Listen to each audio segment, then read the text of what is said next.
Star Wars Unlimited fans, welcome to the June 12th locals at Valkyrie Vault in Brownsburg, Indiana. Our last locals of the set for meta. Now, fair warning, this is round 1, and I only was able to record round 2 as well because there were 3 rounds in this locals, but I forgot to press the record button on round 3. So you'll get this round and the next round of the June 12th locals.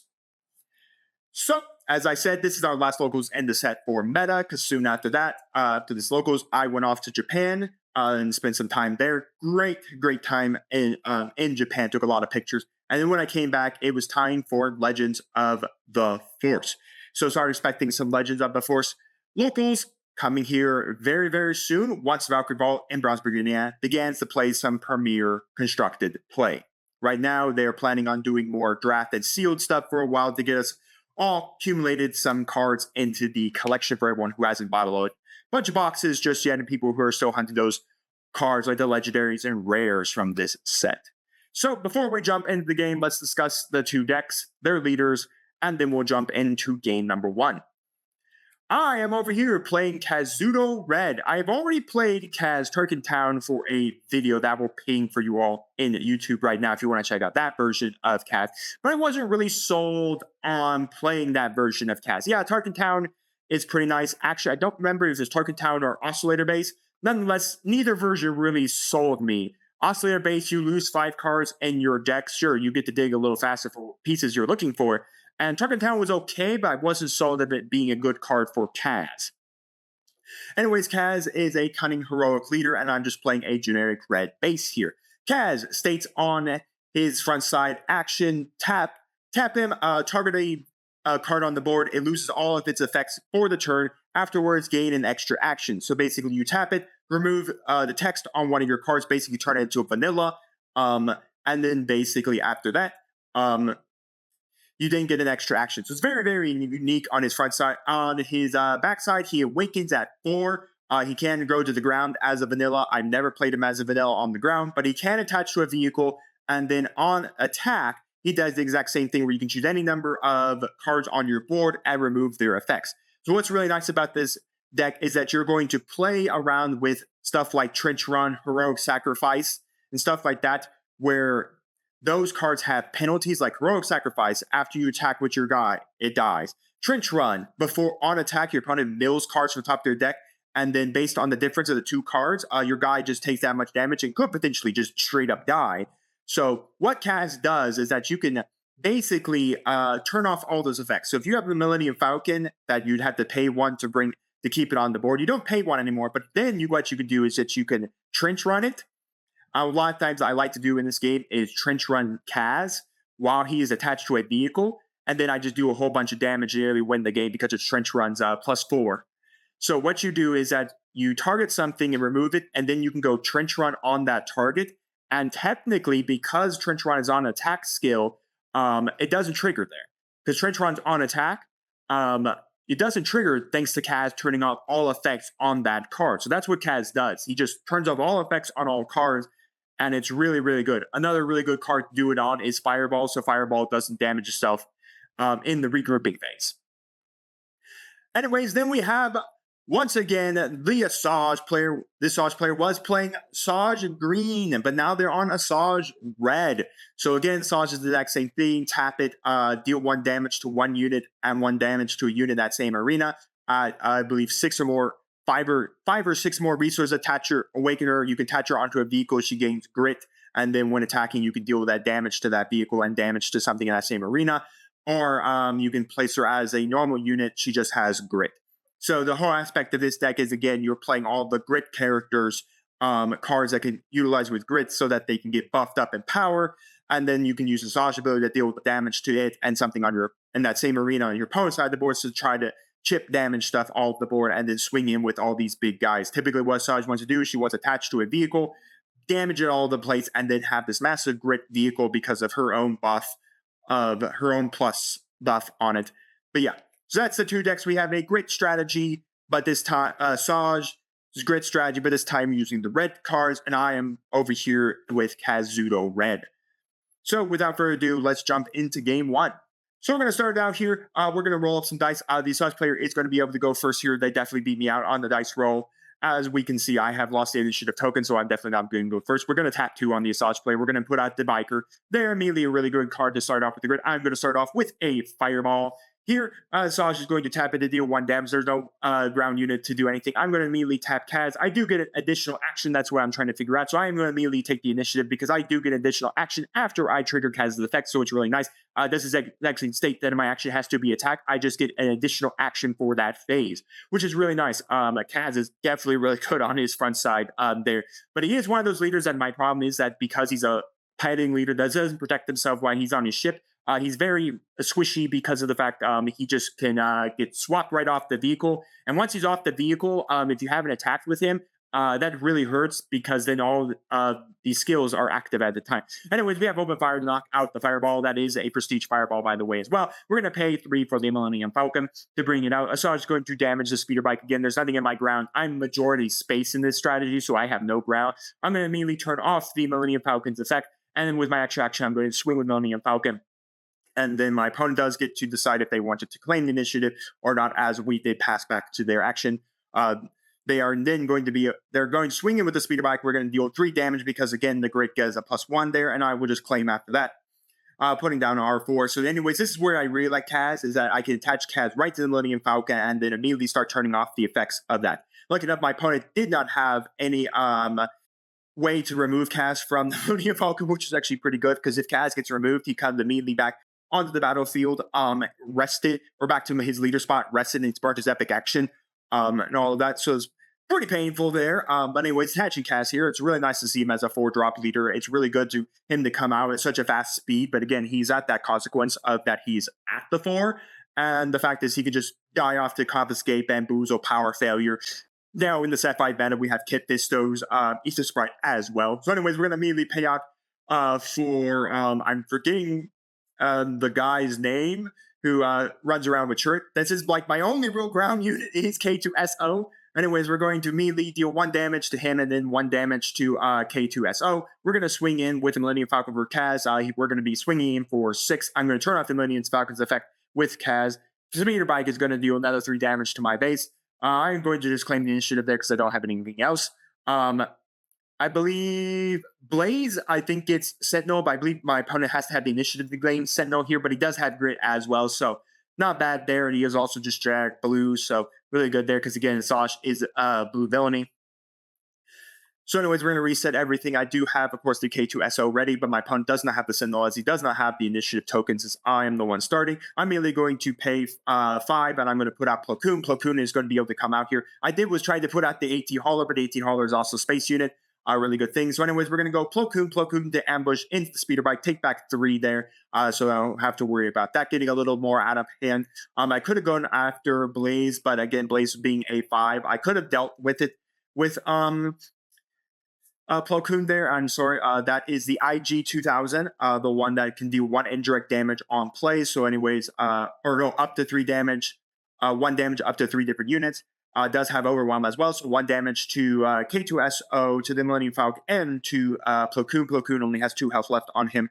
We're going to immediately then, we're going to decide to go for the swing with Kaz on Millennium Falcon. I'm just trying to guard up Kaz here just because I am already 1 damage on him, and again, if I do not use swing with Kaz, he has some way to actually kill Kaz on 1 card. Is a little hard for me. But anyways, Asajj do 1 more damage to Baze so that he can then deal 1 more damage. We're going to swing K2SO into Baze.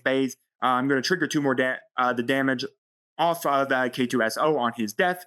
I wish we got a K2SO leader. I think that would actually be really cool. Opponent's going to take the initiative here, but anyways, the problem is I definitely had the Kaz set up to go. I'm just reading out the leader. I think I drew a Bamboozle for that turn, so I'm just trying to figure out whether or not Bamboozle can work.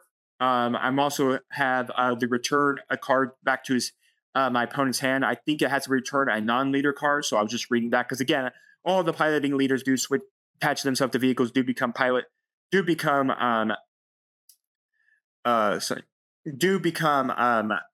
leader unit, so I can't target it with that. I believe that is the bounty one that if you return a card and then claim its bounty back to hand. So anyways, I'm going to pay the 2. I'm going to go Bamboozle to remove rest the 𝐒𝐓𝐃 and then remove the upgrade onto it. So that's what I was kind of reading to make sure Asajj is protecting itself. We're going to immediately do Daring Raid, knock out Mr. Plo Koon, because again, right now there's 6 damage right there. He's at 21 on his base, so basically that would put him up to 27, and then Plo Koon would have won the game from there. So I'm just kind of deciding what I want to do here. I'm going to do 1. We're going to trench run, and then basically will win me the game, because what's going to happen is I'm going to swing onto attack here, and then I'm going to turn off the effect of 𝐂𝐍𝐿, so I don't have to worry about the effect of the trench run, because I turn off the win attack effect, and then I will win the game from there.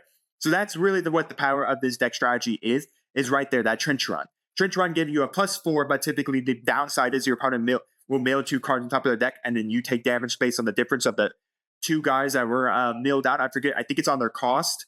So there's a potential that you could die to the trench run, especially if your opponent says bring out like 2 big costed cards out from the mill for the trench run. So yeah, I mean, it's a really good card because you get that +4 and you can attack, with the caveat that, yeah, I do get to mill my opponent's deck, but the problem is I do happen to die to the trench run. Again, the iconic nature of the trench run from Star Wars A New Hope. But here, thanks to 𝐂𝐍𝐿, what you do is you sequence it very importantly. You trench run, swing with your object, 𝐂𝐍𝐿 on attack, then get to decide on the action. So 𝐂𝐍𝐿 on attack, turn off Millennium Falcon. That turns off the trench run with attacking effect, so I just swing in for free. I really, really do love 𝐂𝐍𝐿. Side note right now about 𝐂𝐍𝐿, a friend at the locals actually had a showcase Kazuda, and I really, really do like 𝐂𝐍𝐿 as a leader, especially because he will be a leader in the rotation meta of Premier. So I do get to play more 𝐂𝐍𝐿 in Premier when we rotate on March 2026. So I decided to pick up his showcase. Also think because 𝐂𝐍𝐿 will actually maybe have some good playability and the extended as well. I'm not exactly sure just 100% just yet. But nonetheless, I did pick up the Kazuda showcase for my collection. Really, really cool card. I really love 𝐂𝐍𝐿. Anyways, let's get on to game 2. Here we go for game number 2. The Asajj player will be going first here. As we can see, with the course, the best play you can have is a speeder bike coming on down. Now I'm going to pay the 2. I'm going to play the best play I can do, and that is the good old fireball. We got Asajj triggering our menu to hit. We're going to turn off the fireball effect. I'm going to take the initiative and then claim off that, because again, I do get my extra action. If that is completely wrong, let me know down in the comments. But technically, 𝐂𝐍𝐿 just says I get an extra action for the phase, and my actions can be detect the initiative, swing with a guy, play a card, or anything like that. So I just took the initiative there. I think that's why you kind of want to maybe go, if you're choosing to go against 𝐂𝐍𝐿, maybe going first so that I don't get that extra action. I'm not sure. But anyways, I'm going to go do Sabine. Like I said, my ground is very, very limited on what I actually will do with Sabine. Ground, I think was only playing like Sabine and K2SO. So anyways, I'm going to turn off the fireball's effect here so I don't have to worry about the fireball damaging itself in the regrouping phase when we regroup everything. Anyways, we have a force throw. Not exactly great because my hand is pretty small right now. So I'm just going to get rid of a sacrifice here. Again, pay 1, get a guy gets +2 to his attack. And then if he attacks, he dies, which again, Kazuda can turn off. Anyways, we have the Starfighter coming down, which again is grit on a 2/2. Anyways, we're going to have swing in for the 3 off with the speeder bike here. When we're immediately going to pass, I have claimed the initiative here, so I'll be starting off the turn. I do see a trench run. My head is very small right now, thanks to that force throw, which again, probably is going to see a lot more pickup now in the set 5 meta, but still very strong against me because I have so limited cards. We're going to trigger 𝐂𝐍𝐿 to turn off the fireball's effect. I'm going to swing into the fighter, take back 2. Lucky enough, I don't have to worry about the bounty going off there, but I am 1 away from the bounty. By the way, 𝐂𝐍𝐿 can turn off the bounty as well. Like I said, basically 𝐂𝐍𝐿 turns these into vanillas, and they have no effects at all. The IG is going to come down. That is going to kill off the cartel. My opponent is going to be able to get his bounty. I don't know if I tell my opponent or that, but they do get it. We're immediately just going to send Sabine into the speeder bike, just trying to get that off the board so that doesn't get out of hand. 1 damage to the 𝐼G-2000, and then 1 damage to the fireball. We're just going to trade here and knock out. Basically, we're on a normal board state, and I'm just going to put a Millennium Falcon. I'm going to attach 𝐂𝐍𝐿, which is what I was waiting for. I was just trying to bait to see if I can get the board a little more under control. And then 𝐂𝐍𝐿 turn off the Millennium Falcon effect. I really do love the Millennium Falcon. It's going to suck when it rotates out of standard. and all of that. But yeah, I really do love it. And by the way, my hand is absolutely stacked. Trench run, all that. I decide not to resource here because my hand is just way too stacked. I think I'm running like I have trench run in there. I have a cause I believe in. So basically, I'm like stacked on like damage output right now. My opponent has no cards. I had 3 damage. I had the Kaz coming in for 6 currently. By the way, because of trench runs +4, Kaz does 4 damage on the attack. So anyways, I'm immediately going to go for cause I believe in. I'm going to reveal top 4 cards. I am going to be able to hit 3 damage here because, of course, the 𝐂𝐒 is not a heroic card there. I am going to pitch off the 𝐂𝐒. I really don't need it. And I'm going to lose the Han Solo here as well because I really don't need it. I'm probably thinking about it. Maybe I should have pitched a Plo Koon and an 𝐂𝐒 because, honestly, I'm not exactly sure what I'm going to do with those Plo Koons. Yeah, they can ambush, but nothing else can really happen. Opponent's going to take the initiative. I again turn off the effect of my Millennium Falcon. I'm going to put a Plo Koon away just so I can have it. Again, Plo Koon only gets his raid or his raid 3 only when I'm coordinating. So yeah, there we go. So there is the problem with any real deck strategy right now. There is a Rival's Fall right on my cast, so I do lose the Kazuda there. I am going to immediately go down for Mr. Plo Koon here, ambush into the Wookiee there, and immediately remove that off. Lucky enough, I only needed to deal the 3 damage to knock out the Wookiee because of Asajj dealing 1 damage to it. But anyways, we're going to pass here. So yeah, I know I'm out right now on Kaz's effect, or detachment of Kaz, but I still have Kaz's effect overall. I decide not to again. I will say a lot of times I did not really charge much in this deck because, my goodness, my hands a lot of times were so stacked with everything I kind of wanted. So War Juggernaut coming down, damaging Plo Koon here. A really good card actually to throw onto the Asajj because of War Juggernaut's massive health of 7, and then Asajj gives it the buff attachment. So here we go for touching the Asajj. Again, Asajj gives a +4 there, so that is an 11-pointed Juggernaut, but eventually, bamboozle! There's a bamboozle going on over there as the Asajj gets right off of that War Juggernaut. I'm going to tap 3 more here, and I'm immediately going to go for the 𝐂𝐒. 𝐂𝐒, when defeated, my opponent basically can play it for free from my graveyard, which is not exactly the greatest idea in the world. That's why it's only really played in Kaz, because Kaz can turn off the effect of the 𝐂𝐒. So that you don't have to worry about your opponent playing it out from your graveyard for free. But anyways, this is pretty much it, because even if you have the War Juggernaut going off here, as we pay 1, we're going to do a Daring Ray, knocking out Plo Koon. Remember, War Juggernaut does get a +1 for every damaged guy on the board. We're going to have Kaz target the 𝐂𝐒 to turn off the effect. Extra action here, and then we're just going to trench run effect to immediately attack, and that will do 8 damage here. My opponent is left on 1 health. Again, I do not have to take the nail because, again, Kaz turned off the effects on the guy, so I have no action effects here. So basically, my opponent has really no way to deal with it other than a War Juggernaut, and the Asajj has been burnt as much as my Kaz has been burnt. So anyways, we're going to have a lot going down. We're going to have another War Juggernaut dealing 1 damage to the 𝐂𝐒.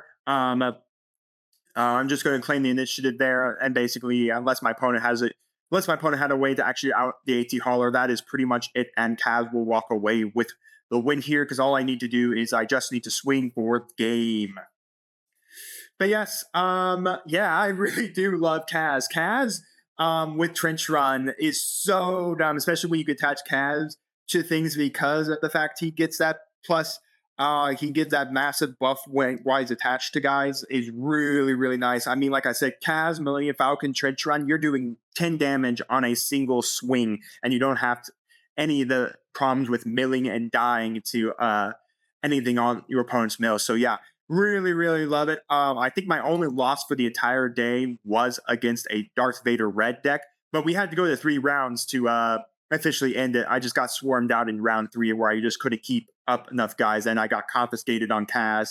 So yeah, the one downfall of Kaz here is that confiscate, bamboozle, power failure, anything that removes upgrades, it just really, really does hurt Kaz.